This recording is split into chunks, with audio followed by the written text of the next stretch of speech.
प्यारे बच्चों, इस वीडियो में हम देखेंगे क्लास 9th का यानी कक्षा 9वीं की साइंस। ये चैप्टर 1 है जिसका नाम है हमारे आसपास के पदार्थ। इस चैप्टर को बिल्कुल हम लोग बारीकी से समझेंगे क्योंकि ये पहला चैप्टर है। सबसे पहले तो आप ये देखिए कि हमारे आसपास के पदार्थ, इस चैप्टर में आखिर हम लोग पढ़ेंगे क्या। तो चैप्टर का नाम से ही मुझे पता चल रहा है कि हमारे आसपास के जितने भी पदार्थ होते हैं उन्हीं के बारे में अध्ययन करने वाले हैं। अब सवाल ये उठता है कि पदार्थ कहते किसे हैं। तो चलिए सबसे पहले नंबर इसको हम लोग परिभाषित करते हैं। देखिए, पदार्थ किसे कहा जाता है तो कोई भी वस्तु जिसका द्रव्यमान होता है। द्रव्यमान का मतलब कुछ ना कुछ उसका भार हो, वजन हो, उसी को हम लोग द्रव्यमान कहते हैं। तो कोई भी वस्तु जिसका द्रव्यमान होता है और जो स्थान या आयतन घेरता है उसे क्या कहते हैं? पदार्थ कहते हैं। ठीक है, तो पदार्थ किसे कहते हैं ये चीज़ें समझ में आपको आ चुका होगा। तो हमारे आसपास आप देखे होंगे, जहाँ पर आप हैं वहाँ के आसपास आप जब नज़र दौड़ाओगे तो बहुत सारे ऐसे पदार्थ मिल जाएंगे। जैसे आप अगर पढ़ाई कर रहे हो तो आपके सामने रखे हुए किताब, कॉपी, कलम, ये सभी क्या हो गए? पदार्थ हो गए।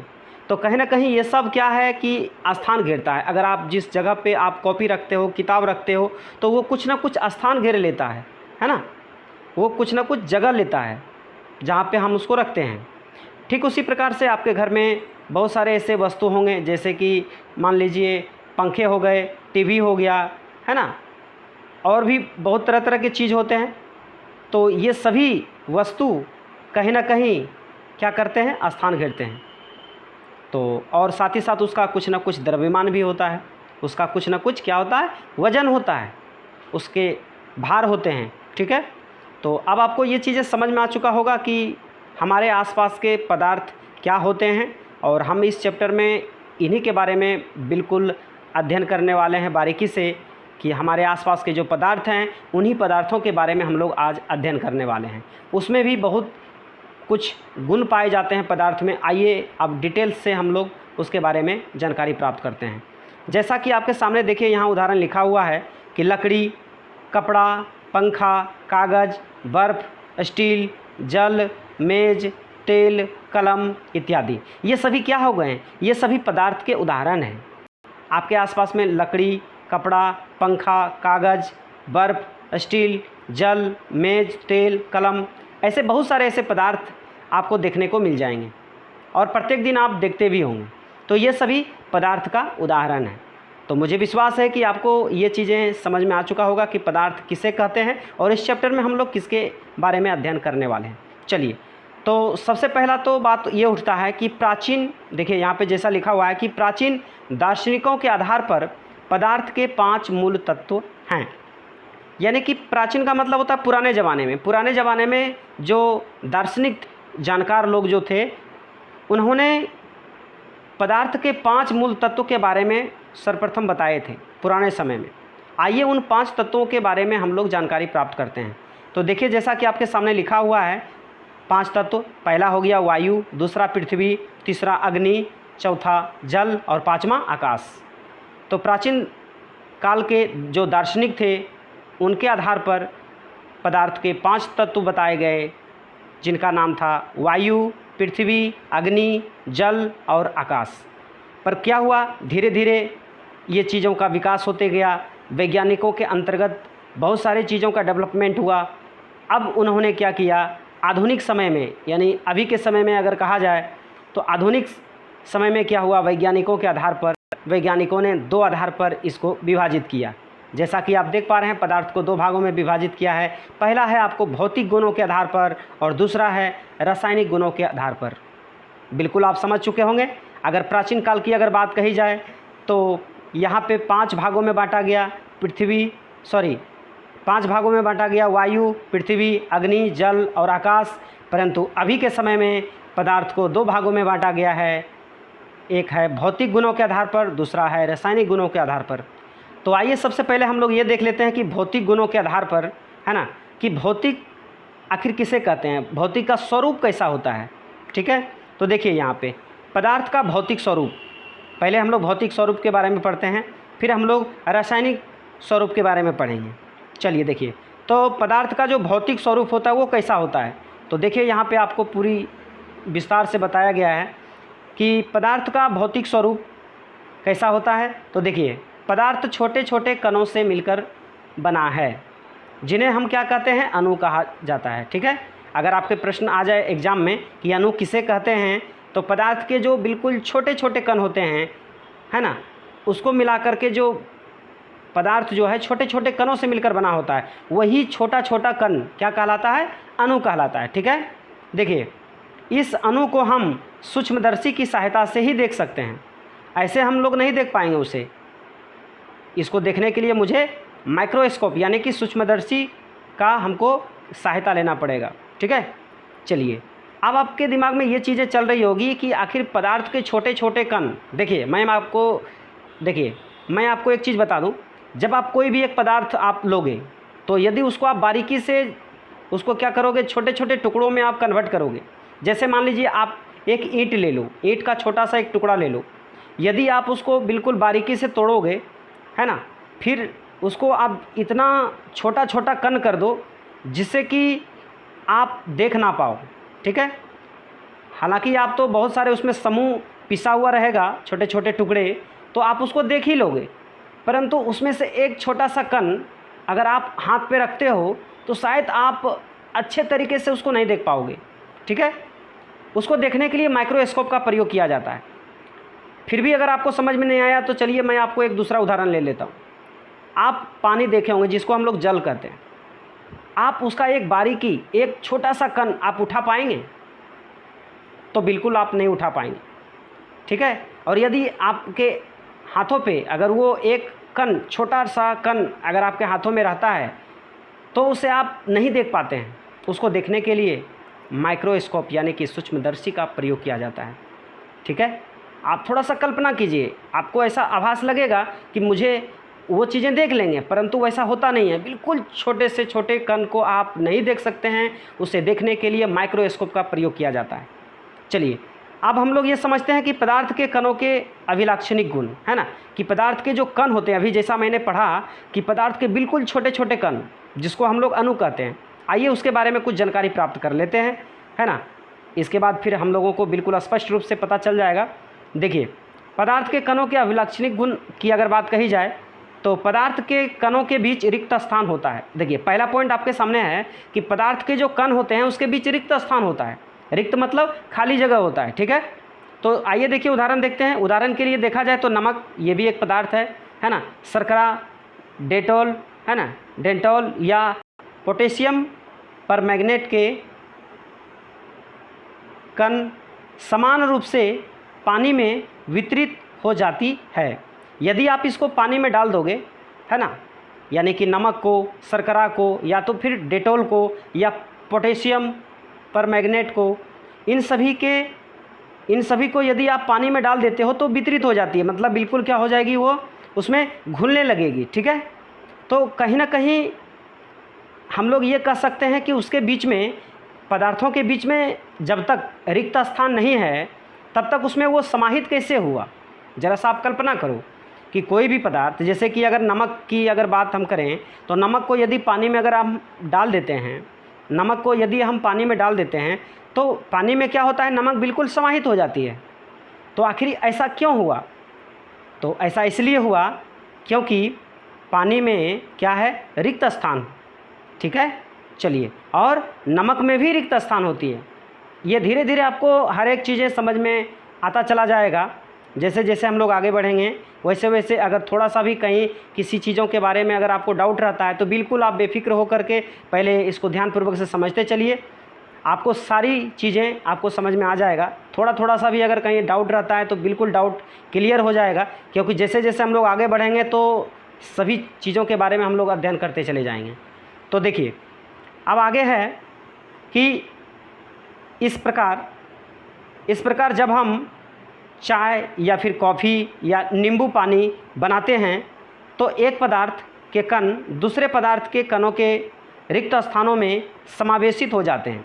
ये भी एक उदाहरण से हम लोग समझ सकते हैं कि जब भी हम लोग चाय या फिर कॉफ़ी या फिर नींबू का पानी बनाते हैं तो क्या होती है, एक पदार्थ दूसरे पदार्थ के बीच में क्या होती है, समाहित हो जाती है, यानी समावेशित हो जाते हैं। ये इसीलिए हो जाते हैं क्योंकि उसके बीच में रिक्त स्थान होती है। ठीक है, देखिए अब अगला है कि इसी प्रकार यदि हम और भी उदाहरण से समझें तो एक बीकर में कुछ पत्थर के छोटे छोटे टुकड़े और कुछ हल्के पानी की मात्रा में, बालू और हल्के मात्रा में पानी को एक के बाद एक करके बीकर में डालते हैं।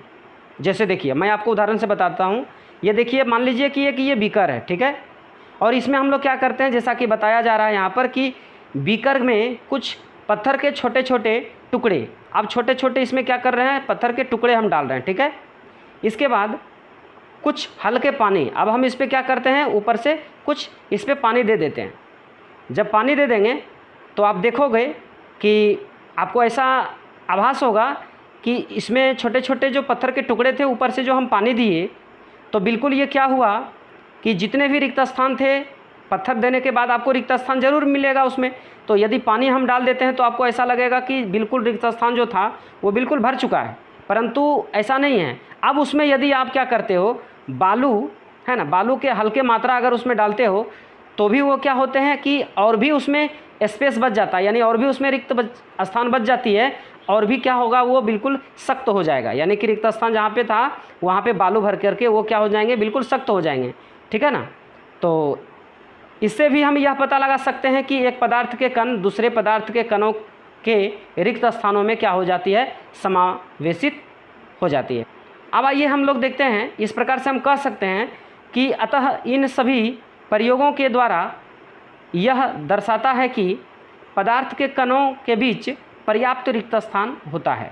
अब हम लोग इतने सारे उदाहरण को पढ़कर हम लोग इतना तो समझ गए कि पदार्थों के कण के बीच क्या होते हैं, रिक्त स्थान होती है, यानी कि खाली जगह होता है। ठीक है, अब जरा सा एक चीज़ समझिए, मैं आपको एक उदाहरण देता हूँ। आप तैराक लोगों को देखे होंगे, पानी में नदी में या फिर तालाब में लोग नहाने के लिए जाते हैं तो उस पर लोग क्या करते हैं, तैरते हैं। तो हम लोग पानी में तैर इसीलिए पाते हैं क्योंकि पानी में रिक्त स्थान होती है। आप ज़रा सा समझो कि पत्थर पे हम लोग क्यों नहीं तैर पाते हैं, क्योंकि पत्थर क्या होती है, उसमें रिक्त स्थान नहीं होती है। ठीक है, पत्थर क्या होते हैं, सख्त होते हैं, बिल्कुल मजबूत कठोर, उस पर रिक्त स्थान नहीं होती है। हालांकि हम लोग आगे आएंगे तो उसमें भी रिक्त स्थान होती है, परंतु कुछ डिफरेंट टाइप का है। सभी चीज़ों के बारे में हम लोग अध्ययन करेंगे, पर जल में समझने के लिए आपको बिल्कुल आसान है, क्योंकि जल में क्या होती है, रिक्त स्थान होती है। इसीलिए यदि जल में हम लोग क्या करते हैं, हाथ भी अगर उस पर डाल दें तो हाथ मेरा क्या होता है, उस पर डूब जाता है। ठीक है, तो जिधर भी हम लोग जल को करना चाहें उधर कर सकते हैं, इसीलिए क्योंकि जल में क्या होती है, रिक्त स्थान होती है। इसीलिए हम लोग उसको जिधर चाहे उधर हम लोग तैर सकते हैं, पानी को काट सकते हैं, आगे बढ़ सकते हैं। ठीक है, ये तभी संभव हो पाता है क्योंकि जल में क्या होती है, रिक्त स्थान होती है। ठीक है, चलिए अब आते हैं, जल में रिक्त स्थान होती है, कहने का तात्पर्य यह है कि जल के कणों में रिक्त स्थान होती है। ठीक है, आइए अब देखते हैं दूसरा उदाहरण।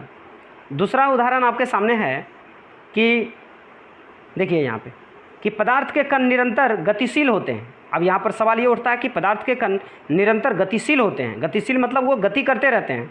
जो पदार्थ के जो छोटे छोटे कण होते हैं वो क्या करते हैं, गतिशील होते हैं, यानी कि निरंतर हमेशा वो गति करते रहते हैं, अर्थात उसमें गतिज ऊर्जा होती है। कौन सी ऊर्जा, गतिज ऊर्जा होती है। और साथ ही साथ देखिए एक चीज़ और लिखा हुआ है कि तापमान बढ़ने से कणों की गति तेज हो जाती है। एक सवाल और उठता है कि जो छोटे छोटे जो कण होते हैं, अगर तापमान अगर बढ़ा दें तो कण की गति क्या होती है, तेज हो जाती है, अतः कणों की गतिज ऊर्जा भी बढ़ जाती है। आइए इन दोनों को हम समझने के लिए उदाहरण के माध्यम से समझते हैं। देखिए सबसे पहला तो यहाँ पर फिर से एक बार हम लोग इसको पढ़ लेते हैं कि पदार्थ के कण क्या होते हैं, गतिशील होते हैं, इसीलिए इसको गतिज ऊर्जा कहा जाता है।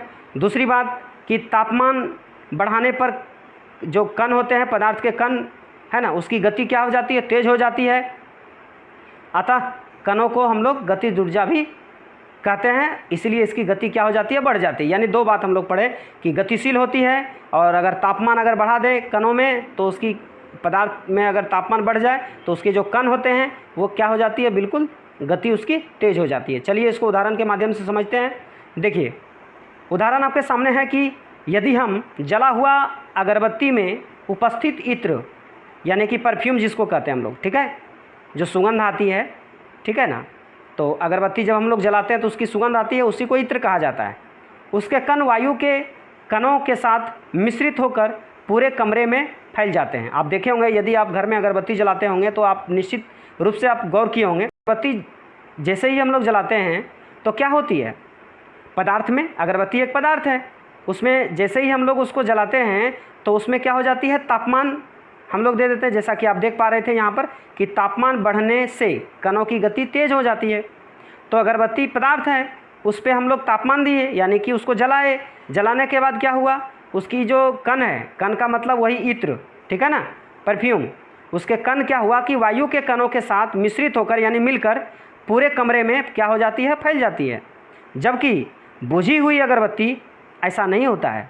अगर बुझा हुआ अगरबत्ती को आप अगर रख दें, है ना, पॉकेट से खोल के भी अगर आप रख दें तो भी वैसा क्या होगा, वो वायु के साथ मिश्रित नहीं होगा, उतना नहीं होगा, ठीक है ना। गंध तो देता ही है, यानी उसका इत्र जो परफ्यूम होता है वो तो गंध देता ही है ना, लेकिन वैसा नहीं देता है जब हम उसको क्या करते हैं, तापमान देते हैं, यानी कि उसको जब जलाते हैं। इसका कारण इत्र के कण गतिशील नहीं होते हैं, यानी कि जब बुझी हुई अगरबत्ती होती है तो इसका यह कारण है कि इत्र के जो कण है ना वो गतिशील नहीं होते हैं। तो अगरबत्ती की गंध दूर बैठे आप तक नहीं पहुंच पाती है। यानी कहने का तात्पर्य है कि यदि बुझी हुई अगरबत्ती को अगर हम कहीं रख दें तो उसके जो कण होते हैं ना, वो आप जहाँ पर भी बैठे हो, है ना, आसपास कुछ दूरी में, तो वैसे में उसका जो गंध होता है वो आपके तक नहीं पहुंच पाती है। परंतु यदि अगरबत्ती को जला दें, यानी उसमें तापमान दे दें, तो बिल्कुल कणों की गति तेज होकर के क्या हो जाती है, बढ़ जाती है उसकी गति, और आपके नाकों तक उसकी गंध क्या होगी, पहुंच जाएगी, ठीक है। तो ये बिल्कुल आपको स्पष्ट रूप से समझ में आ चुका होगा कि कोई भी पदार्थ में यदि तापमान बढ़ा दिया जाए तो क्या होती है, उसकी कणों की गति तेज हो जाती है, ठीक है। आइए देखिए, इसलिए हम कह सकते हैं, अर्थात पदार्थ को गर्म करने पर उसके कणों की गतिज ऊर्जा बढ़ जाती है, जिससे कणों के वेग क्या हो जाते हैं, बढ़ जाते हैं। अतः तापमान बढ़ाने पर कणों के गति या वेग में वृद्धि हो जाती है। अब इससे स्पष्ट हो गया ना कि तापमान बढ़ने पर क्या हो जाती है, कणों के गति या वेग में वृद्धि हो जाती है। चलिए अब आते हैं तीसरे पॉइंट पे। देखिए तीसरा पॉइंट आपके सामने है कि क्या पदार्थ के कण एक दूसरे को आकर्षित करते हैं। एक दूसरे को आकर्षित करना, ठीक है ना, इस आकर्षण बल का सामर्थ्य प्रत्येक पदार्थ में अलग अलग होता है, ठीक है ना। ये जो आकर्षित करने का जो सामर्थ्य होता है प्रत्येक पदार्थ में अलग अलग होता है। अब एक दूसरे को आकर्षित करने का मतलब क्या हुआ, एक दूसरे का आकर्षित करने का मतलब ये हुआ, जैसे आप चुंबक और लोहे की अगर बात करें, है ना, चुंबक और लोहा, ये दोनों की अगर बात करें तो ये दोनों को अगर आप नज़दीक में अगर रखते हो तो क्या करता है, चुंबक लोहे के छोटे छोटे कणों को क्या करती है, अपनी ओर आकर्षित कर लेती है, खींच लेती है। तो कहीं ना कहीं इसी प्रकार का, है ना, क्या होती है, पदार्थों के कण एक दूसरे को क्या करती है, आकर्षित करती है। इस आकर्षण बल का सामर्थ्य, है ना, प्रत्येक पदार्थ में अलग अलग होता है, ठीक है। आइए हम उदाहरण के माध्यम से समझते हैं। देखिए आपके सामने जैसा उदाहरण में लिखा हुआ है कि एक लोहे की कील, है ना, लोहे की कील, एक चौक जिसको हम लोग खड़िया कहते हैं, आप बचपन में स्लेट पेंसिल पे पढ़े ही होंगे, है ना, या तो फिर ब्लैक बोर्ड पर टीचर लोग क्या करते हैं, पढ़ाते हैं चौक से।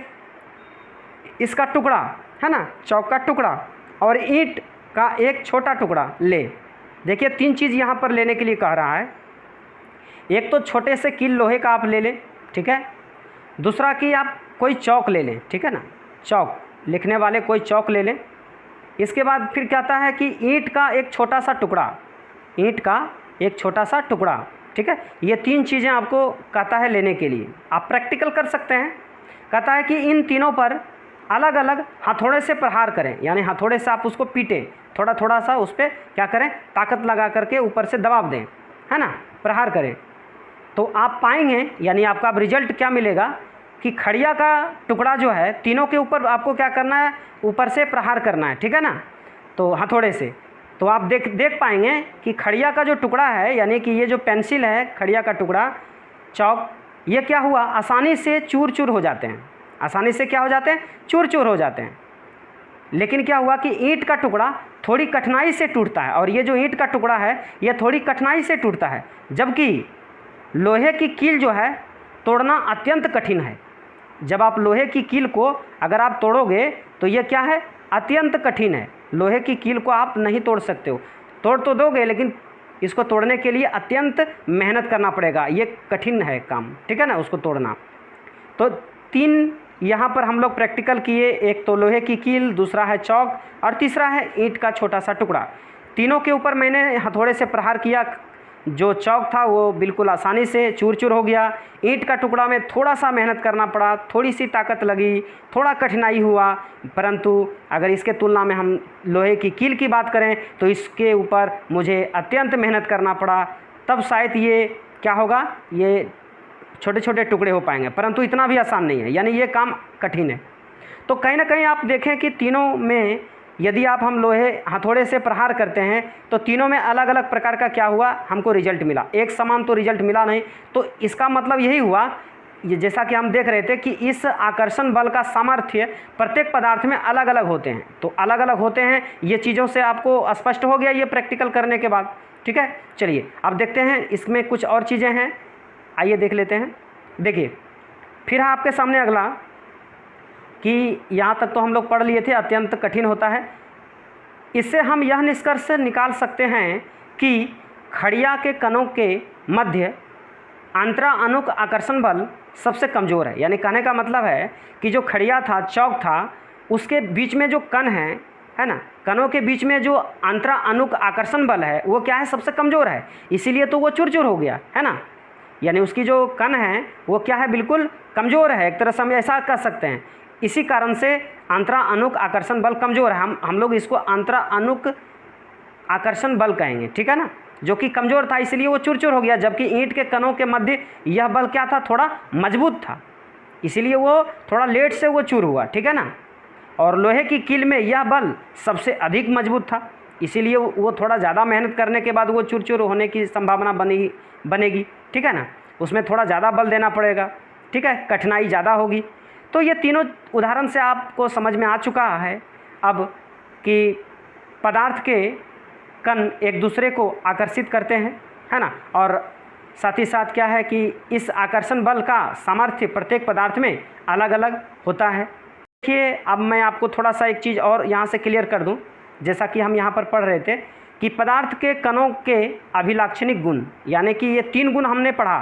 पहला तो पढ़ा कि पदार्थ के कणों के बीच में रिक्त स्थान होती है ना, रिक्त स्थान होती है, इसके बारे में मैंने पढ़ा, इसको भी आप उदाहरण के माध्यम से अच्छे तरीके से समझ चुके थे। चलिए दूसरा हमने पढ़ा कि पदार्थ के जो कण होते हैं वो निरंतर गतिशील होती है, हमने अगरबत्ती का उदाहरण लेकर के देखा तो इससे भी समझ में आ गया। साथ ही हमने ये भी इसमें पढ़ा कि तापमान बढ़ाने पर कणों की जो गति होती है बिल्कुल तेज़ हो जाती है ना, अगरबत्ती वाले उदाहरण से मैंने इसको समझ चुका। अब तीसरा यहाँ पर है कि पदार्थ के कण एक दूसरे को आकर्षित करते हैं और इस आकर्षण बल का सामर्थ्य प्रत्येक पदार्थ में अलग अलग होती है। मैंने लोहे की कील, चौक और ईंट के छोटे से टुकड़े, इन तीनों के ऊपर भी प्रैक्टिकल करके मैंने देखा, है ना, तो इससे भी ये चीज़ें स्पष्ट हो गई। तो इस प्रकार से अब आइए मैं इसके जो है आपका NCERT का जो बुक है उसमें कुछ प्रश्न दे रखे हैं, है ना, अब आइए उन प्रश्नों को हम लोग हल करने का प्रयास करते हैं, है ना। जितने सारे मैंने टॉपिक कवर किया इस वक्त अभी, उन्हीं में से ये प्रश्न उठाए गए हैं। चलिए तो इस प्रश्न को अब हम लोग हल करते हैं। देखिए प्रश्न आपके सामने है कि निम्नलिखित में से कौन से पदार्थ हैं, जैसा कि आपने पदार्थ की परिभाषा पढ़ ली कि पदार्थ उसे कहते हैं जिसका द्रव्यमान होता है और जो स्थान घेरता है, उसका आयतन होता है, वो स्थान घेरता है, उसे ही क्या कहते हैं, हम लोग पदार्थ कहते हैं।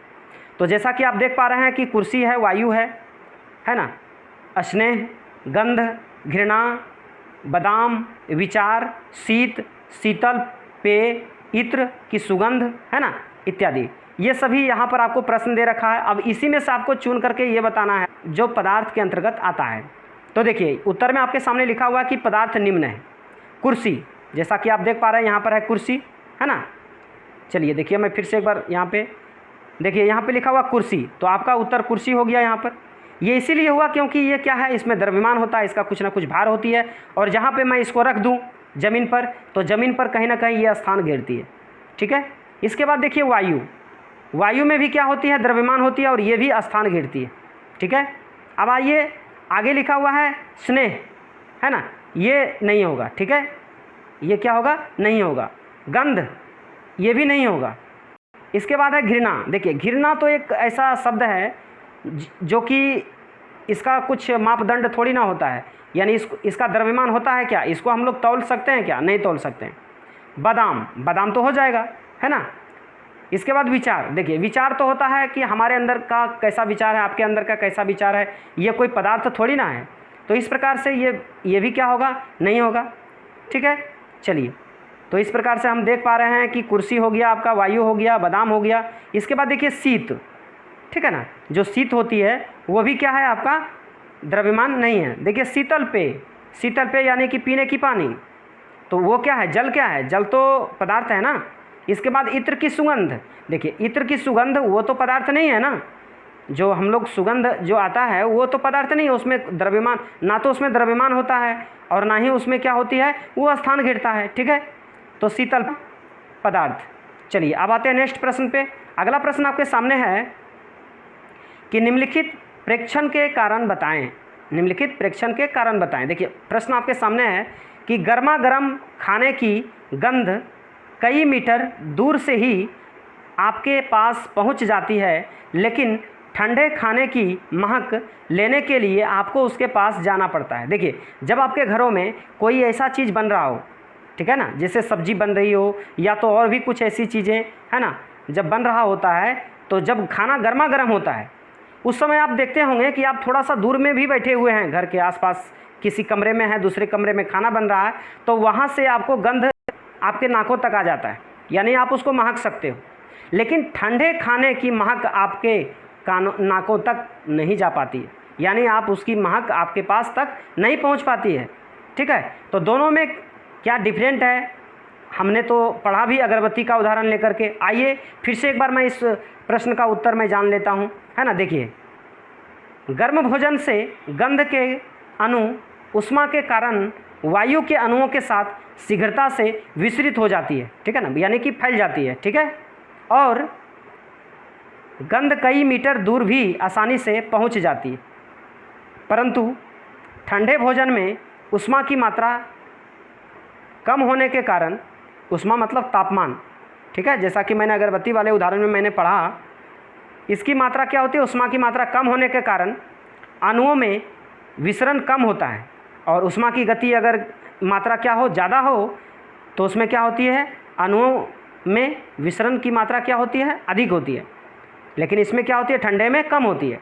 अतः हमें गंध के लिए उसके समीप जाना पड़ता है। यही कारण है कि ठंडे भोजन में उष्मा की मात्रा कम होती है, इसीलिए उसका जो अणु होता है उसमें विसरण कम होता है, यानी उसका फैलाव कम होता है।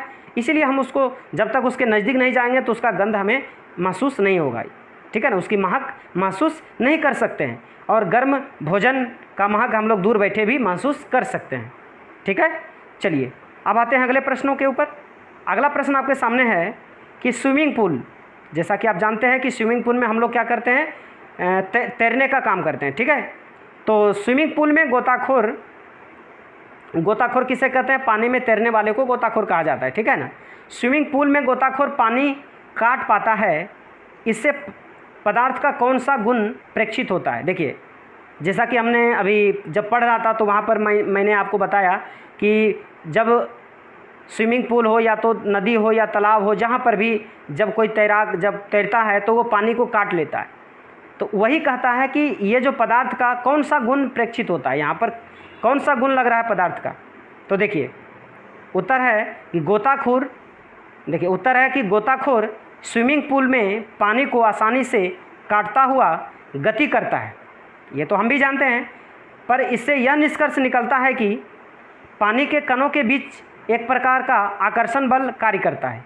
कौन सा बल, आकर्षण बल कार्य करता है, और यह कणों को एक साथ रखता है तथा इस आकर्षण बल का सामर्थ्य प्रत्येक पदार्थ में अलग अलग होता है।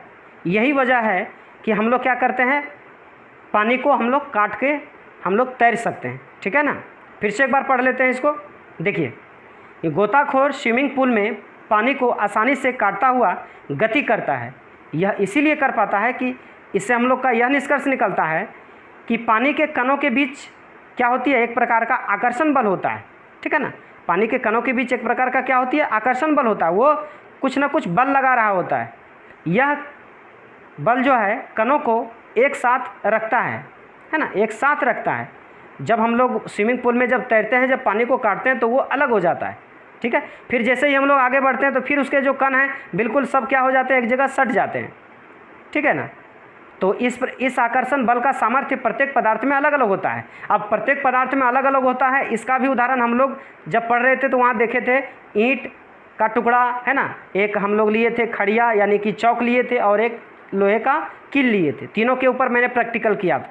तो वही कह रहा है कि ये जो आकर्षण बल होता है ना, वो प्रत्येक पदार्थ में इसका सामर्थ्य अलग अलग होता है, ठीक है ना। आइए देखिए, अब देखते हैं अगला प्रश्न। अगला प्रश्न आपके सामने है कि पदार्थ के कणों की क्या विशेषताएं होती है। पदार्थ के जो कण हैं उनमें क्या विशेषताएं होती है।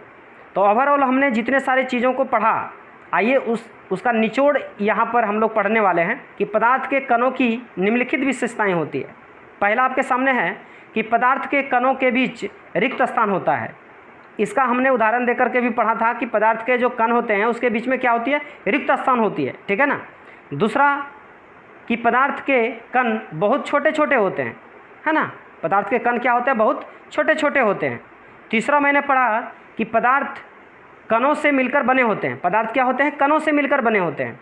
यदि हम ईंट ले लें तो आप देखे होंगे ईंट ऐसे ही नहीं बन जाता है। ईंट क्या होती है, मिट्टी से बनती है। तो मिट्टी का निर्माण कैसे हुआ, छोटे छोटे कणों से हुआ, ठीक है ना। तो यदि फिर ईंट को अगर उसको तोड़ा जाए छोटे छोटे टुकड़ों में, तो फिर वही कण हमारे प्राप्त हो जाएंगे जहाँ से उसकी उत्पत्ति हुई थी, ठीक है ना। तो पदार्थ छोटे छोटे कणों से मिलकर बने होते हैं। इसके बाद पदार्थ के कण निरंतर गतिशील होते हैं, अर्थात इसमें गतिज ऊर्जा होती है। मैंने अगरबत्ती वाला उदाहरण लेकर के देखा था, और भी कई सारे उदाहरण मैंने देखा, ठीक है। और आपके घरों में यदि कोई भोजन बन रहा हो तो वैसे भी आप पता कर सकते हो, है ना। तो कहीं ना कहीं इससे यह स्पष्ट हो जाता है कि पदार्थ के जो कण होते हैं वो निरंतर क्या होती है, गतिशील होती है। अब आइए देखते हैं पाँचवा पॉइंट। इसका पाँचवा पॉइंट है आपके सामने कि पदार्थ के जो कण होते हैं एक दूसरे को आकर्षित करते हैं, ठीक है ना। और यह आकर्षण बल ठोस पदार्थों में सबसे अधिक होती है, द्रव्य में उससे कम होता है, और गैसों में सबसे कम होता है, ठीक है। ठोस में क्या होती है, सबसे अधिक होती है आकर्षण बल, द्रव्य में कम होती है, और गैसों में तो और भी कम होती है, ठीक है। तो प्यारे बच्चों, यहाँ पे ये इस चैप्टर का पहला पार्ट था। ये वीडियो आपको कैसा लगा आप ज़रूर कमेंट कर बताएं, और जितना ज़्यादा से ज़्यादा हो सके इस वीडियो को शेयर करें। यह पहला पार्ट था, फिर हम मिलते हैं अगले पार्ट में। तो प्यारे बच्चों, ये वीडियो आपको कैसा लगा आप ज़रूर कमेंट कर बताएं, और जितना ज़्यादा से ज़्यादा हो सके इस वीडियो को शेयर करें। और वीडियो अच्छा लगा हो तो लाइक करना ना भूलें, और चैनल पर पहली बार आए हैं तो चैनल को सब्सक्राइब कर लें और बेल आइकन प्रेस कर दें, जिससे कि हमारे द्वारा अपलोड की गई वीडियो की नोटिफिकेशन आपको टाइम पे मिलता रहे। तो चलिए हम फिर मिलते हैं नेक्स्ट वीडियो में, तब तक के लिए जय हिंद, जय भारत, वंदे मातरम।